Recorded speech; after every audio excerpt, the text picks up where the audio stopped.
picking up where that last video left off, we've got our really dramatic dodge and burn, which is taking it kind of into a really artsy magazine look, which is maybe a little further than I want to go at this point.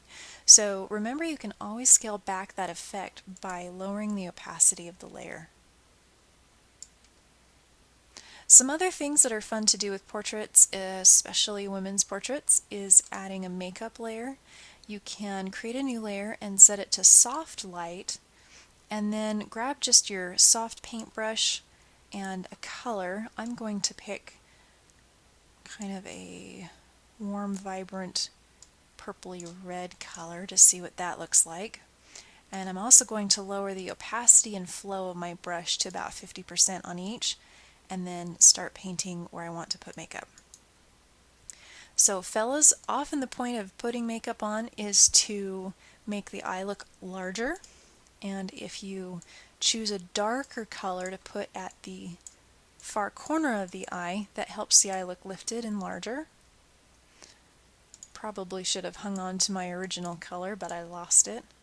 If you want to hang on to your original colors, it's kind of a good idea to make a color palette layer that you can go back to an eyedropper off of. Remember, you can also use your selection, such as your lasso select, to keep color from going where you don't want it to go. I'm going to do a little bit of a two-toned with this just for, kicks and giggles, and grab a really bright green and paint it in just a little bit, because I actually saw a girl wearing this the other day, and it's not a look I would ever do, but it was certainly striking. If you ever want to know what you look like with makeup on, you can do this to a photo. Anytime you're having a hard time blending in an area, reduce the opacity of your brush, and that will help make the transition just a little bit softer. Okay, that would be about it for adding makeup. Obviously, she's got some lipstick on. You could go in and change the color on that if you wanted to. Frequently, if people have a desire to completely change the color of something, her eyes, for example, I would make that its own layer. And let's say I wanted to change her eyes to green. So I've got my paintbrush. I'm going to set my opacity at 100 and then just paint over the eye, and it's going to look really bizarre for a minute. And then I'm going to look through my blend modes and see if there's one that just makes her eye green, and actually that one works pretty well. So multiply. What I want to make sure though is that I don't cover the highlights, the white areas, with green, so I went in with an eraser and am removing that. Give her kind of a multi-eyed look. Multi-eyed, that's not what I meant. Multicolored eye. I know there's a term for that. I actually don't know what it is.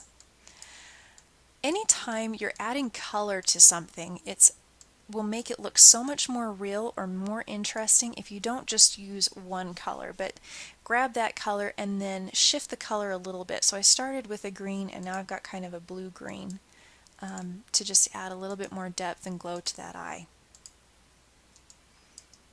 And they say the eyes are the window to the soul, so it's worth taking time on the eyes to make them look just right.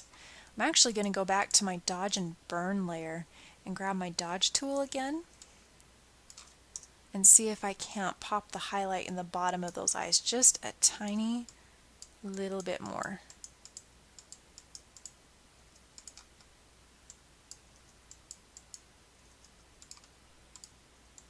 We'll see if this works. This might not work. I might undo this. Yeah, it's alright. So obviously endless amounts of playing. To take it into the much more artistic realm, I could throw a adjustment layer on here.